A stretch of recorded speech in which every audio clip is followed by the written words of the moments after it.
El Señor los bendiga, queridos amigos, hermanos y familia.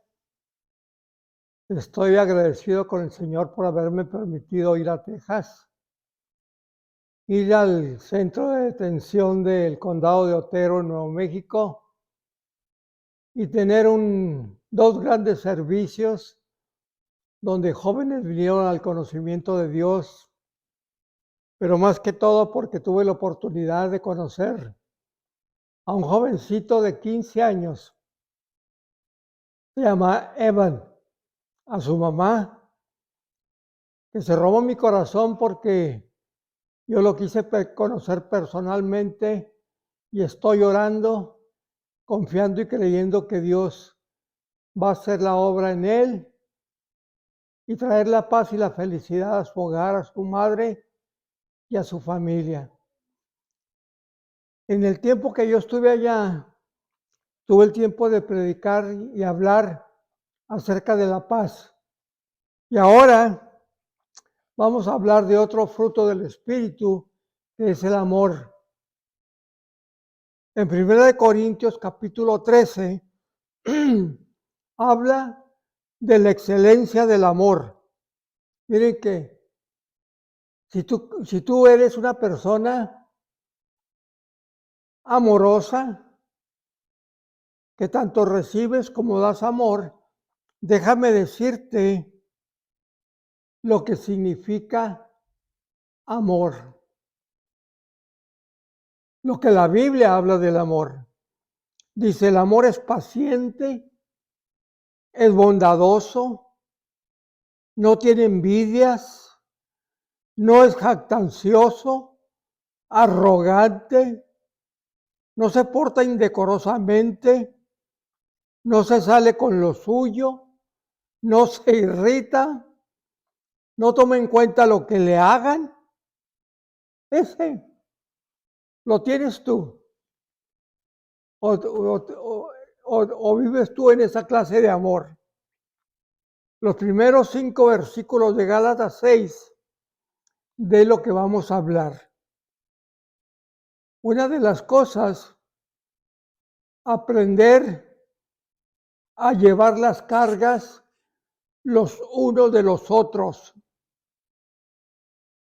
Hacer eso es parte de la vida nuestra. Problemas, sufrimientos, desánimos que ocurren o que ocasionan por apartarse de Dios. Y cuando encontramos a un hermano o una persona en la familia, en la iglesia, que nos brinda una genuina amistad, esa persona alivia la carga. Cuando viene el problema, el sufrimiento, el desánimo, lo que Pablo está tratando de hablar es el problema en la iglesia. Al hermano se le sorprende en una falta, pecó, y le recomienda a los que son espirituales restaurarlo con espíritu de mansedumbre, hacerlo con tierna y humildad, ayudarlo. Cada uno de nosotros tenemos la responsabilidad de unos por los otros, porque somos familia. Y entre más espiritual, más bien, entre más madura esté la persona en las cosas de Dios, es una obligación el tratar de llevar la carga de los demás. Yo les voy a preguntar, ¿cómo se consideran? ¿Te crees tú un cristiano maduro o más o menos? Porque mucha de la gente tiene años en la iglesia para considerarse maduros. Una persona madura en las cosas de Dios ayuda y busca al hermano o a la hermana que están pasando dificultades sin crítica y sin reproche, sin condenación y sin rechazo. Lo restaura, recordando que quizá la próxima vez él puede ser uno de ellos.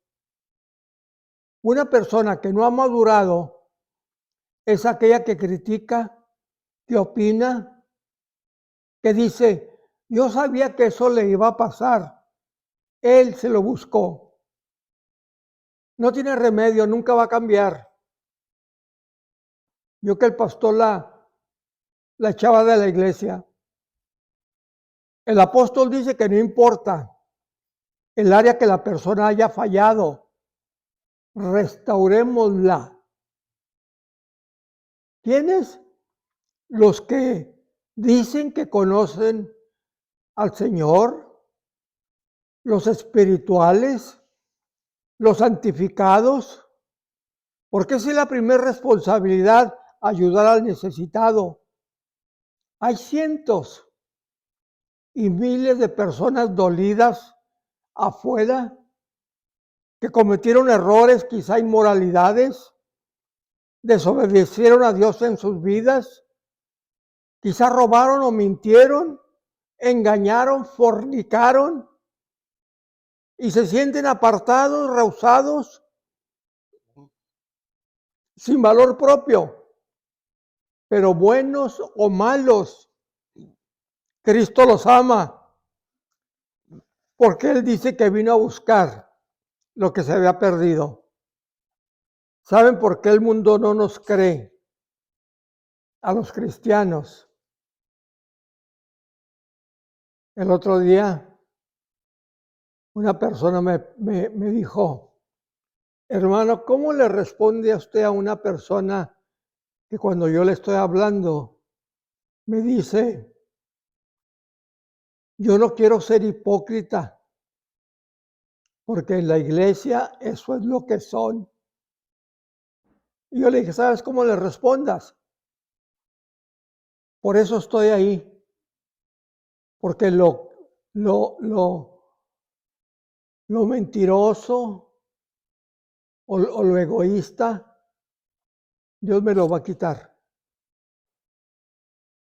Porque muchos de los que se llaman creyentes, cuando ven a una persona así, caída, lo rehúsan, lo condenan, en vez de ayudarlos y traerlos de nuevo al camino de Dios. Sobrellevar la carga. Una carga significa bastante peso que esa persona está cargando. Quizás sea una carga emocional, algo muy profundo que esa persona le pesa. Una palabra a tiempo, un gesto noble, una sonrisa y un abrazo sincero, una mano amiga. Porque si yo tengo un amigo que está pasando por serios problemas, quizá emocionales, espirituales y aún financieros, yo tengo la obligación, el Espíritu Santo me motiva a hacer algo. Porque si yo amo verdaderamente a Cristo, por lo que Él hizo por mí, reconozco cómo Él restauró mi vida, tuvo paciencia conmigo, precisamente cuando yo necesitaba de una mano amiga, no la tenía. Y si lo considero a Él como mi Salvador, mi Señor, tengo que tener cuidado de aquel que necesita una ayuda de parte de Dios. Dice en el mismo libro, en el capítulo 6, versículo 2, llevad las cargas los unos de los otros, y así cumplirás la ley de Cristo. ¿Han visto en las Escrituras donde Dios mismo dice, porque estuve enfermo y me fuiste a visitar, porque tuve sed y me diste de beber, porque tuve hambre y me alimentaste. Y yo le digo, ¿cuándo lo hice? Y él dice, porque lo hiciste a uno de estos pequeñitos, me lo hiciste a mí. Y en Romanos 15:1 dice, así que los que somos fuertes debemos de sobrellevar las flaquezas de los débiles y no agradarnos a nosotros mismos. Cada uno agrade a su prójimo, que es lo que es bueno para edificación. En Gálatas 6:5 dice que cada uno llevaremos nuestra propia carga. Así que cuando tengamos oportunidad, hagamos el bien y más a los que son de casa. Aparte de la obligación de ayudar al hermano, tenemos la obligación de ayudar en la iglesia. Eso se llama responsabilidad. La madre, el padre, el hijo, cada uno tiene su propia responsabilidad y esa es una responsabilidad diaria.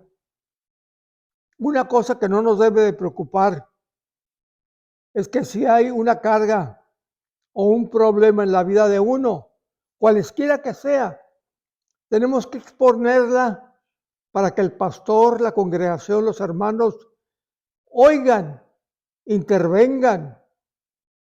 Esa carga, esa aflicción, ese problema viene por una de estas tres cosas.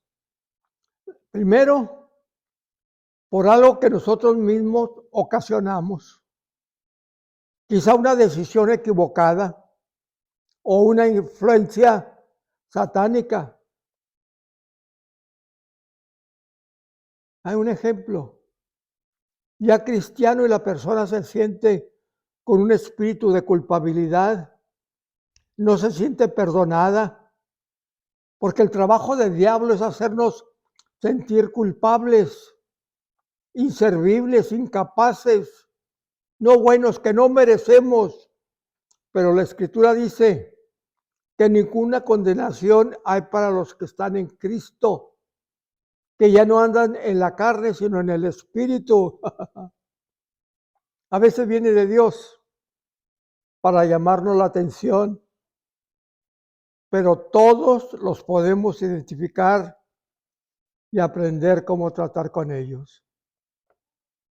¿Está pasando algo hoy en tu vida que te pesa? ¿Que te ha robado la paz, el sueño? Te acuestas, te levantas, te vas a trabajar, vienes a la iglesia, cantas, participas, pero es una carga que no puedes identificar. Hay una ansiedad, un temor, una inseguridad, incomodidad, angustia que te roba tu tranquilidad. ¿O es algo que uno mismo se está ocasionando? Si es algo que Dios me identifica para enseñarme algo que yo trato de ignorar, hay que hacer algo. O es algo que Satanás quiere desanimarte, afligirte, que está usando. O algo que desde chico lo cargas. Tenemos que identificarlo, no por lo que alguien me diga, que por eso es, o algo que el diablo me hace y me acusa, un pecado abierto.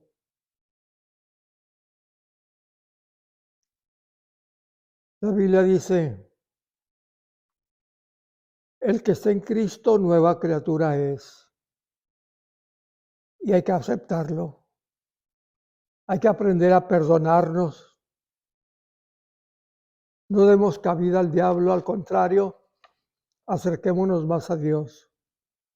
Cuando tú confías en aquella persona, o en el pastor, o en un amigo, con aquella carga que tú ya no puedes, déjame decirte que solo el pensar que tú compartes y confías en uno de nosotros nos trae obligación ante Dios y la carga pesa menos. Nuestro consejo, nuestras palabras de ánimo, más vale que sean sabias y fundadas en la palabra de Dios y dirigidas por el Espíritu Santo, porque cada uno de nosotros tenemos que dar cuenta a Dios de toda palabra. Hay una anécdota muy significativa en el Antiguo Testamento, en Génesis 32, de este hombre que buscaba arrepentimiento, relación y restauración para su vida, Jacobo, el hermano de Esaú. ¿Se recuerdan? Que le robó la primogenitura a Esaú. En el versículo 24 dice que Jacobo luchó con un varón hasta el alba y le decía el varón, suéltame porque raya el alba. Y Jacobo le dijo, no te soltaré hasta que no me bendigas. El varón le dijo, ¿cuál es tu nombre? Y él dijo, Jacobo. Y le respondió, no digas más ese nombre, sino Israel, porque has luchado con Dios y con los hombres y has vencido. No luchamos con Dios. Al contrario, nosotros no tenemos fuerza para contestar y responder a las situaciones de la vida. Pero como en la predicación antigua, el tener la paz de Dios nos permite pasar las circunstancias y ver que del otro lado del problema está saliendo el sol. Aprendamos a vivir en la paz de Dios. Y te aseguro que al tener esa paz, no tan fácil el enemigo va a querer venir con nosotros. Les pido que se acuerden de esta criatura, de este jovencito, Evan. Oren para que Dios se manifieste y tenga una restauración, que la madre pueda verla, y el papá, y el abuelo. Se las pido en el nombre de Jesús. El Señor los bendiga y tengo gozo de haber regresado. Ya estoy en California. Hasta la próxima.